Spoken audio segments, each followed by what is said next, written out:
Okay, so we have two bones on the pectoral girdle. We already described one, the clavicle. Now we're going to describe the scapula. One scapula, two scapulae. So this is the scapula, beautiful triangular bone. And as in any triangle, we're going to describe three sides and three angles. So this is the superior border, pointing superiorly. This is the lateral border. How do I know? And that is not this one.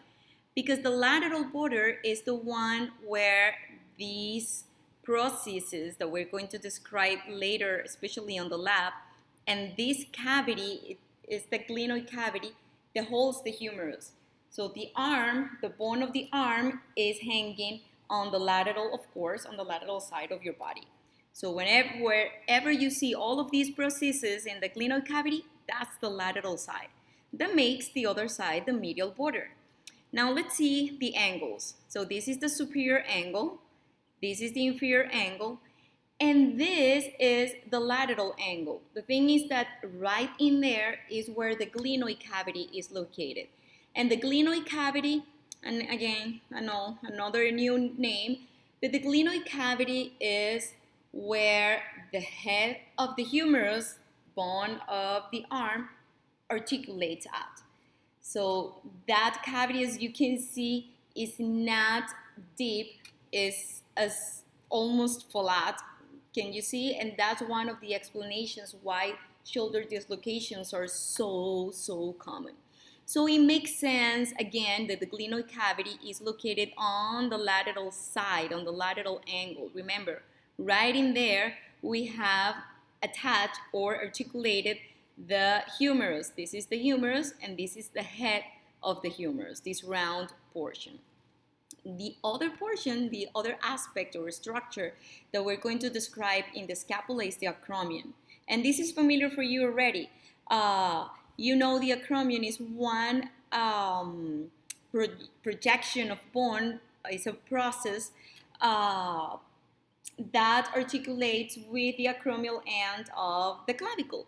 So we have here the famous acromion. I'm going to show you another view so we can see. Oh, by the way, let me go back a little while. Do you see that? Well, I didn't tell you this. This is an anterior view of the scapula.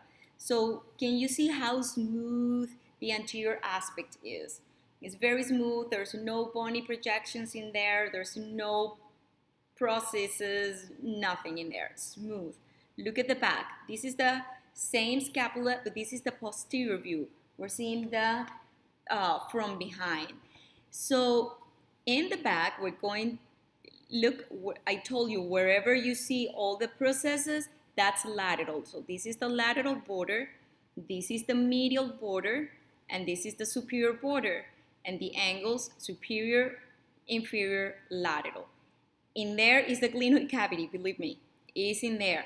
Now, there's a huge projection. There is called the spine of the scapula. I didn't include it in here, just in the lab, but it will help me to explain to you the acromion.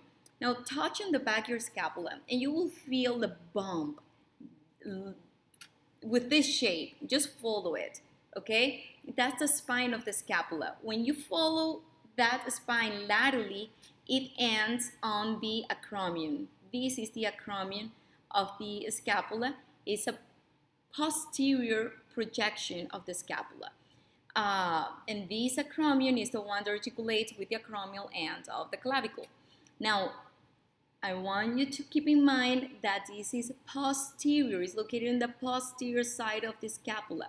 I don't want you to get confused, especially on the lab, with another process that we're going to describe. When you see, this is a lateral view, okay? So we can see here the lateral border. See, you believed in me, right? There is the glenoid cavity. It exists. It has the shape of an egg almost, right? Perfectly here, an egg. And in here is where the head of the humerus fits perfectly in there. Now, this is anterior, this is posterior. How do I know? Because the spine is posterior. Now, there's another projection that we're going of bone that we're going to describe on the lab. don't get confused. So far, we're just describing the acromion, which is posterior. Posterior. It follows or is a continuation of the spine. Okay, so the spine of the scapula. Now, let me show you my app.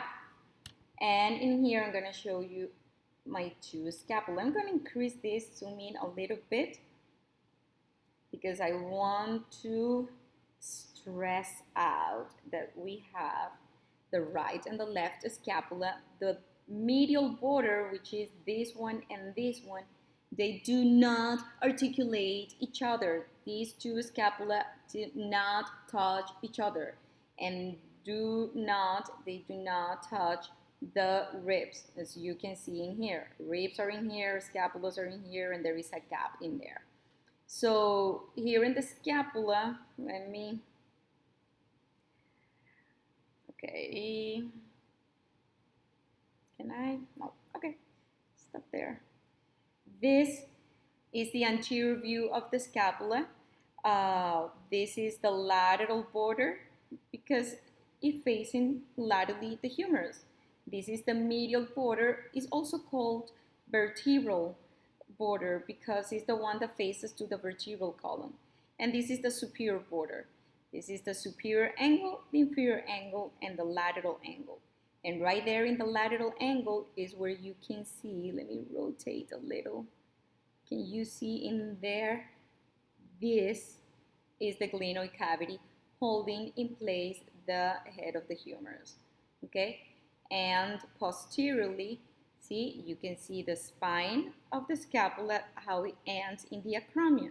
And the acromion articulates with the acromial end of the scapula. That's it. So see you in the next video where we are going to describe the upper limb.